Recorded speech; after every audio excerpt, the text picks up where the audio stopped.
dans les racines de la présence, il y a aussi vous avez développé aussi en fait les contes, leur portée universelle, leur résonance.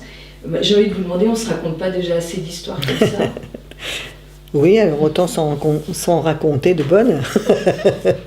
Donc bien sûr, on se raconte des histoires, c'est toujours raconter des histoires, et je pense qu'on s'en racontera certainement toujours. D'ailleurs, peut-être qu'il y a de nouvelles histoires à inventer pour une nouvelle humanité, certainement.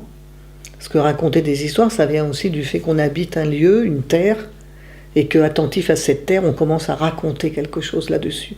Ça, c'est aussi l'intelligence symbolique qui nous habite et qu'on a parfois oublié, et que la nature nous rappelle.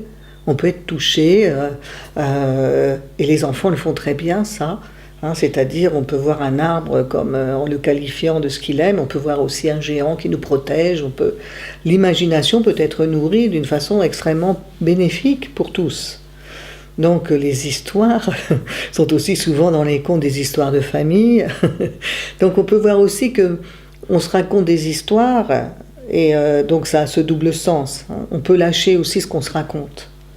C'est pas la bonne histoire finalement. C'est-à-dire qu'on entretient parfois une histoire et quand on essaie de la regarder de près, on voit que voilà, c'est pas l'histoire.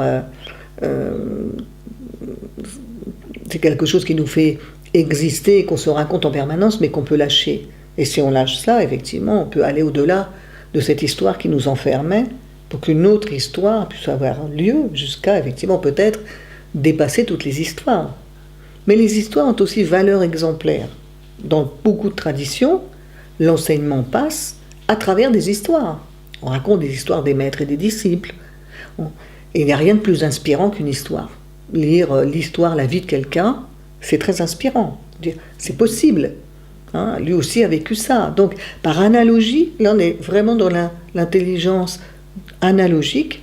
Par analogie, par résonance, nous nous reconnaissons dans l'histoire de quelqu'un, même si les événements sont un peu différents, nous sentons ce lien universel qui nous donne l'espoir qu'on peut aussi se sortir de ces mauvaises histoires.